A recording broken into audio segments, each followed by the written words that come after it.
Microsoft Excel में 2 या 2 से अधिक दिए गए सेल वैल्यू में से सबसे छोटा वैल्यू या फिर सबसे बड़ा वैल्यू अगर आपको निकालना है तो कैसे निकाल सकते हैं, चलिए देख लेते हैं। तो जैसा कि यहाँ पर आप देख सकते हैं 2 सेल वैल्यू दिया गया है और इसी दोनों सेल वैल्यू में से हमें सबसे छोटा सेल वैल्यू और सबसे बड़ा सेल वैल्यू निकालना है।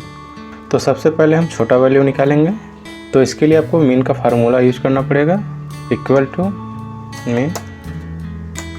अब आपको जिस भी सेल वैल्यू से सबसे छोटा वैल्यू निकालना है वो सेल वैल्यू आपको सेलेक्ट कर लेना है। तो चलिए सेल वैल्यू सेलेक्ट कर लेते हैं। पहला सेल वैल्यू सेलेक्ट कर लिए हैं, फिर कॉमा, फिर दूसरा सेल वैल्यू सेलेक्ट कर लिए हैं, ब्रैकेट क्लोज और इंटर। फार्मूला को सभी सेल में अप्लाई कर देंगे। तो इस तरह से आप देख सकते हैं दोनों सेल वैल्यू में से सबसे छोटा जो सेल वैल्यू रहेगा वो यहाँ पर आ गया है। इसी तरह से सबसे बड़ा वैल्यू अगर आपको निकालना है तो इसके लिए आपको मैक्स का फार्मूला यूज़ करना पड़ेगा, इक्वल टू मैक्स। तो आपको जिस भी सेल वैल्यू से आपको सबसे बड़ा वैल्यू निकालना है वो दोनों सेल वैल्यू आपको सेलेक्ट कर लेना है। तो चलिए सेल वैल्यू सेलेक्ट कर लेते हैं।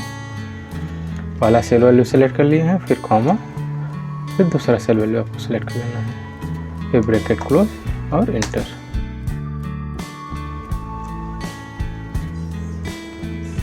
तो इस तरह से आप 2 दिए गए सेल वैल्यू में से सबसे छोटा वैल्यू और सबसे बड़ा वैल्यू निकाल सकते हैं।